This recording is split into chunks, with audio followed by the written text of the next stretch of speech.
What is up, guys? It's your boy Andy Matrix, and nowadays diversity is such a hot topic. It is unavoidable, and despite of the fact that we have had diversity in movies and TV shows since the 1970s, many people want to act as if this is the first time we have actually had real diversity in movies and TV shows.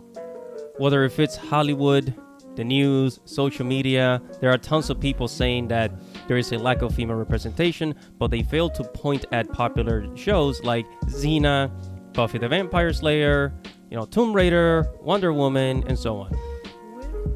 They say that there's a lack of representation for Black Africans in movies and TV shows, but for some reason, they never point at movies such as Marvel's Blade, from the late 1990s, before all the outrage about diversity started.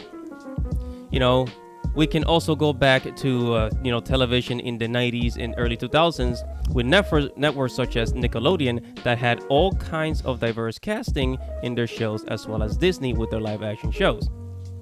It's almost as if the people making this claiming criticism of modern shows don't want to acknowledge the amazing progress we have had as a society to include all kinds of people in our entertainment. The failure to acknowledge our past achievements in entertainment has led those who love Western entertainment to get frustrated and seek out better options. And thus, we have come to the success of anime in all its glory. Of course, anime and manga are made in Japan, and yet somehow the shows and movies they make end up being, diverse in a more wholesome way.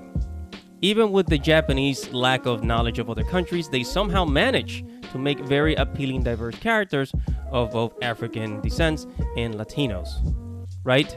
And I use those two ethnicities and races because that's usually what most people complain about, that there's not enough of those. So that's why I'm making that statement.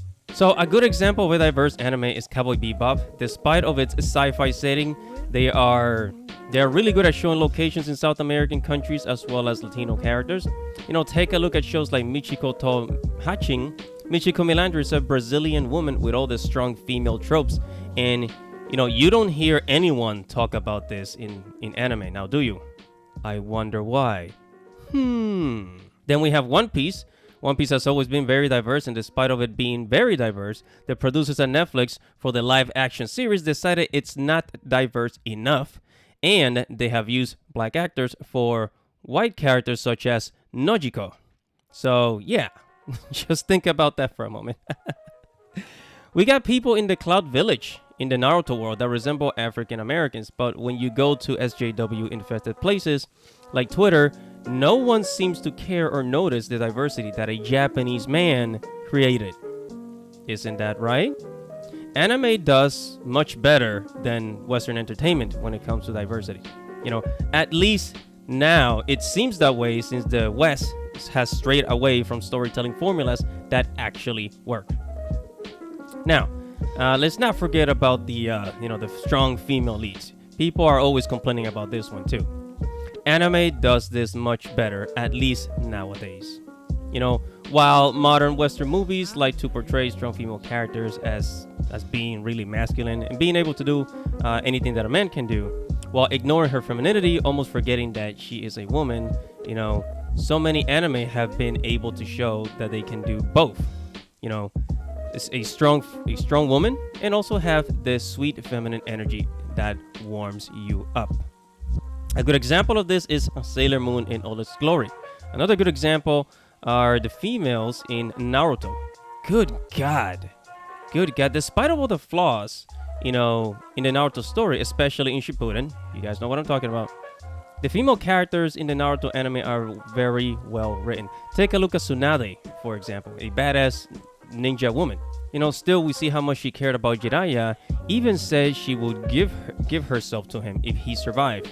Now, I'm not gonna go back to, when that happened in the story in Naruto. Okay, there's other YouTube channels for that. So, you see, people like to see strong female leads. But, you know what they really like more than seeing a strong female?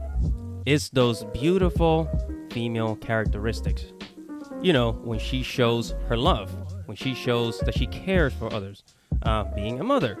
Being beautiful. things that Western movies are not portraying as bad traits for females to have. Can you really say that, you know, they are helping females if females are not allowed to be themselves? Even when it comes to gay characters, so many anime do this way better than Western entertainment. You know, have you ever played Final Fantasy IX? Well, I really like the villain in that game, Kuja, right? That's his name. I never really knew if he was gay or not, or just straight up androgynous, but it really didn't matter because I thought the character was absolutely magnificent. Oh, and by the way, androgyny is something that the Japanese are good at with their characters. They just don't rub it in your face and tell you that if you don't like androgynous characters, then you are a loser or a bigot or whatever, okay? If Western movies would treat gay characters in the same manner that anime does, then these characters would actually be more popular. But when you make their sexuality their main attractive point about the character, that's when you lose people, because we are here for the story. You know, people don't really care about what others do with their genitals. But hey, what do I know? I'm just a PNG tuber spitting logic. Whatever your thoughts are, make sure to comment below, like this video, subscribe to the channel, hit the notification bell for future notifications. Guys, this is Andy Matrix. Thank you for watching. Godspeed.